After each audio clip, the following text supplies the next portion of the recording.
Hey guys, welcome to another episode of El Jefe's Shop Shop. This week we're working on the wagon again and we're getting some sensors on the engine.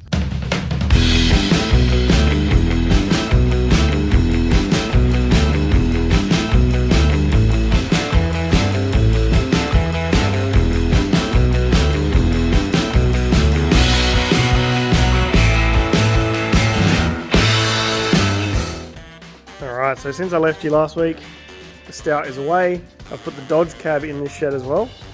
Then yesterday I had a quick look at the engine for the wagon and I've worked out a couple of templates. So I need one here for the TPS and I need one on either side at the front, or sorry, front and back on this side for the coil packs. So I'll go into that in a minute. Alright, so I made a few templates up. So this one here is going to be for the coil packs. Bolts on just there. And then that little tab will be longer and go to the bottom of the coil packs. This one here is for the TPS, so it picks up on these two bolts on the carbs and it will be at 90 degrees and slips over that. Should be pretty good. Then we've got this one which is going to pick up on the front trigger wheel, so it's going to sit somewhere like that, also be at 90 degrees, which is hard with cardboard. And then this guy here is the back coil mounts. So I need to make some spaces to get away from the bolt holes, but that'll be sitting like that. Again, at 90 degrees, and then the coil packs will mount to that. As for the coil packs, I made these little spaces many moons ago. So they will get mounted something like that. There and there, which is going to be fun. But they should look pretty neat and all of the leads do meet up. Alright, so I've got the last of the stuff to seal this engine up. So I've got a speedy sleeve. It's really important to measure these really carefully. So I measured the crank at 69.9 millimeters. These are good for 69.8 to 70 millimeters. So there's only a 0.2 mil like deviation. So you've got to make sure you get the right size. Alright, so this is what comes in the packet when you get a speedy sleeve.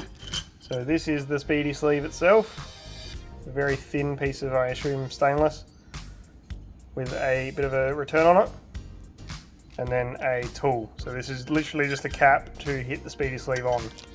So all you do is put this on the front of your, in this case, crank, and then use this to hit it home and slide it all the way on. And then it's sealed. So to install this I have to take the engine off the engine stand, which will be fine. I also got a new rear main. This one actually sits flush, which the old one did not. So I'm going to have to reseal that as well, but I don't want to do that before I put the speedy sleeve on. So speedy sleeve, then the rear main, and then the sump gasket, seal it all up, and then I'm literally just waiting for the rocker cover, and then the whole engine top to bottom is sealed. And then later on we've got all the injector seals and the intake seals coming, but they're going to be a while.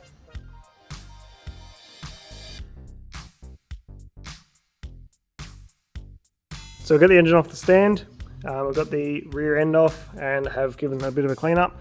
As you can see, this line here in the crank is why I'm putting a speedy sleeve on.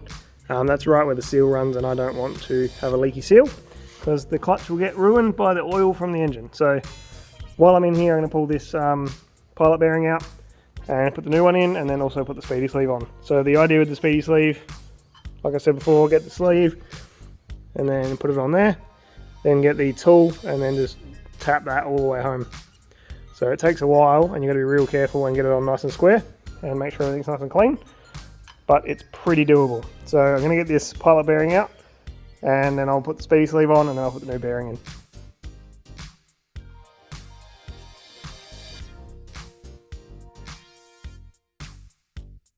Alright, so that's a trick I've never used before, the old wet toilet paper. So to get this bearing out, you need to get behind it. I don't have anything that could do that.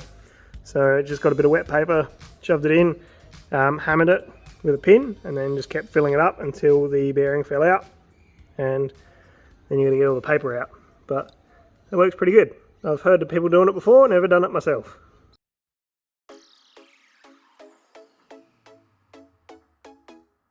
Alright, we got the speedy sleeve on. This one was way easier than last time I did it, so maybe I got the wrong size last time.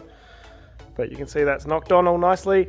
I left a little gap here just so it doesn't touch anything. It's also right away from the flywheel. You can see I left a gap here as well. And then it gives you a nice machine surface to put the seal on.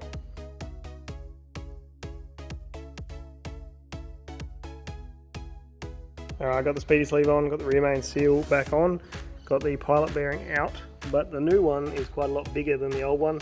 The internals are the same, just the externals, so I'm going to have to get a replacement of the smaller one. And I'm going to chuck it back on the stand so I can seal the sump.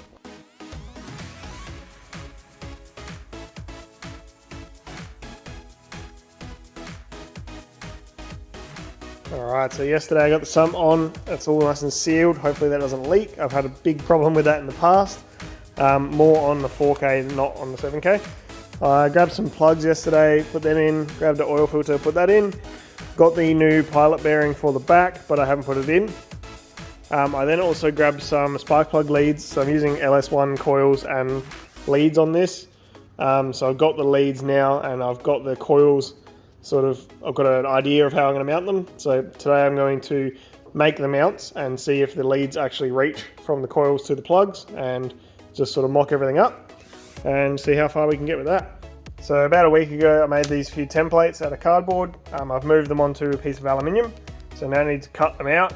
I don't think the alley is actually going to be thick enough, but we'll see how we go. So we've got two different ones for the TPS. I've only used one of those obviously. This one's for the crank sensor holder, and then these two are for the two coil pack front and rear. So I'm doing a pair of coil packs like this with one at the front and one at the back of the engine. So these are the two mounts for that. So transfer these into alley, let's cut those out and see if they fit.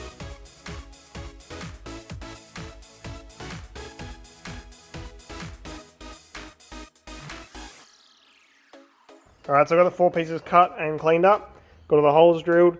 I just need to put a bend in them now and make sure I can get them all to work on the engine, and we'll just see how we go, keep tinkering and get it all to fit.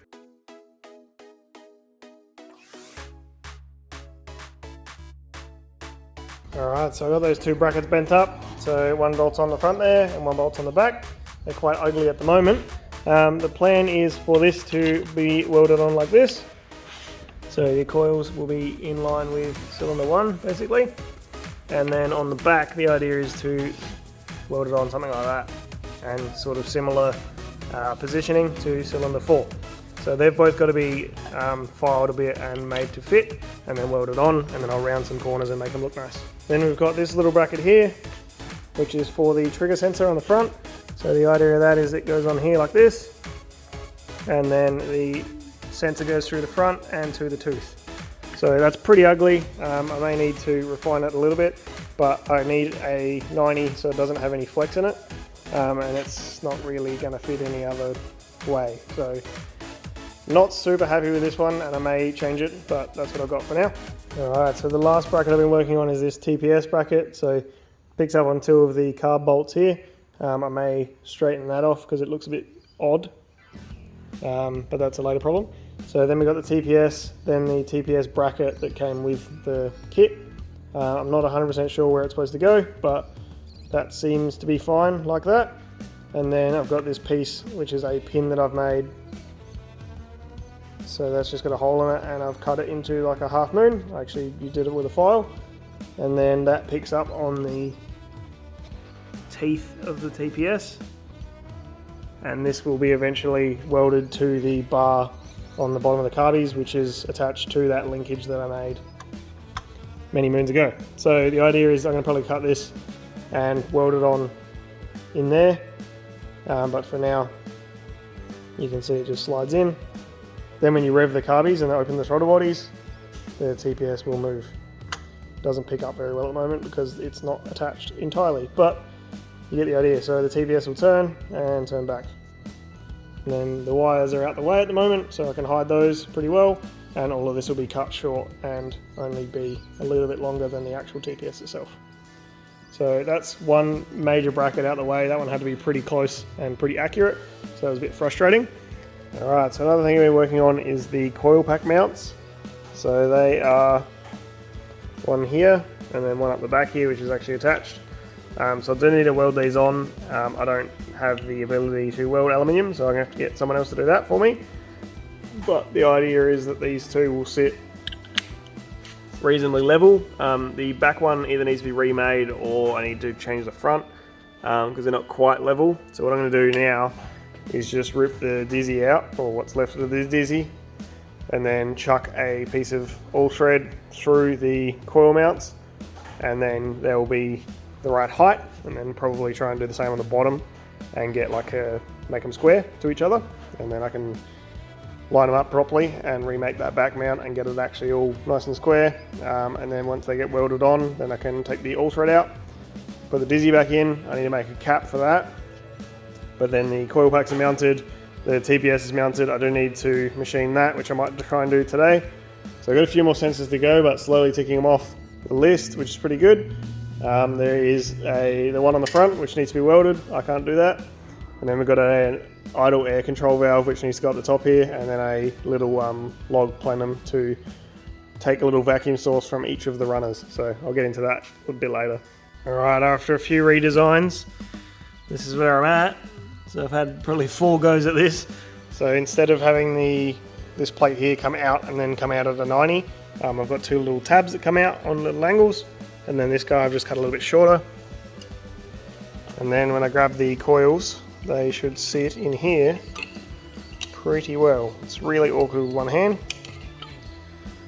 They sit something like that, and you can see there'll be a nice spot to weld there, nice spot to weld there, and then the same on the bottom. And then I can get rid of these all thread and get some bolts and actually bolt it up.